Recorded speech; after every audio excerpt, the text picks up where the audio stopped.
আগামীকাল ভারতের বিপক্ষে শক্তিশালী একাদশ নিয়ে মাঠে নামছে পাকিস্তান। ইতোমধ্যে ইনজুরিতে ছিটকে গেছেন ফখর জামান, সেখানে আগামীকাল বাবরের সঙ্গে ওপেন করবেন ইমাম।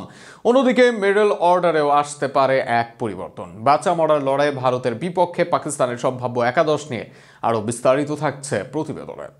আগামীকাল চ্যাম্পিয়ন্স ট্রফির সবচেয়ে প্রতীক্ষিত ম্যাচ। ভারতের মুখোমুখি হবে চিরপ্রতিদ্বন্দ্বী পাকিস্তান। এর আগের ম্যাচে জয়লাভ করেছে ভারত, এদিকে প্রথম ম্যাচে ঘরের মাঠে হেরেছে পাকিস্তান।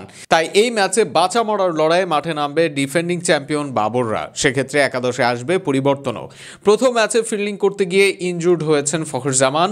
চ্যাম্পিয়ন্স ট্রফি থেকে ছিটকে গেছেন এই তারকা ওপেনার। তাই আগামীকাল একাদশে আসতে পারেন ইমামুল হক। ক্রিকেটীয় পরিবার থেকে আসা এই ব্যাটার দীর্ঘদিন আগে খেলেছেন জাতীয় দলের হয়ে ওয়ানডে, তবে ভারতের বিপক্ষে ভালো অতীত আছে তার। ইমামের সাথে ওপেন করবেন বাবর আজম নিজেই। পাকিস্তান দলের সেরা ব্যাটার বাবর গত ম্যাচের রান পেলেও ছিলেন দলের হারের কারণ। মোটেও ব্যাট চালিয়ে খেলেননি তিনি, তবে বড় মঞ্চে এই ব্যাটার নিজেকে প্রমাণ করুন এমনটাই চাওয়া সবার। নাম্বার 3-এ দেখা যাবে ব্যাটসম্যান সাউদ শাকিলকে। এরপর আসবেন অভিজ্ঞ মোহাম্মদ রিজওয়ান। দলের উইকেট কিপার হিসেবেও থাকবেন রিজওয়ান।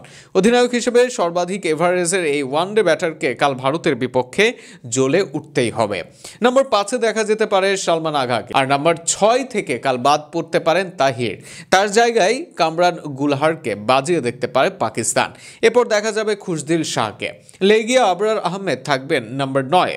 দলের একমাত্র স্পেশালিস্ট স্পিনার আবরারের পর 3 পেসার নিয়ে মাঠে নামবে পাকিস্তান। সেক্ষেত্রে দলের আক্রমণের নেতৃত্ব দিবেন ডানহাতি পেসার নাসিম শাহ।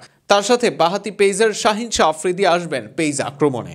অন্য পেসার হিসেবে আছে আরও 2 সম্ভাব্য অপশন, তবে মোহাম্মদ হাসনাইনের থেকে পেস ও অভিজ্ঞতা এগিয়ে থাকবেন হারিস রফ। যদিও গত ম্যাচে ভালো করেননি তিনি, তবে কাল ভিন্ন মাঠে ভারতের বিপক্ষে জয় দিয়েই টুর্নামেন্টে টিকে থাকতে চাইবে পাকিস্তান। ম্যাচটি অনুষ্ঠিত হবে আগামীকাল বিকাল 3টায়।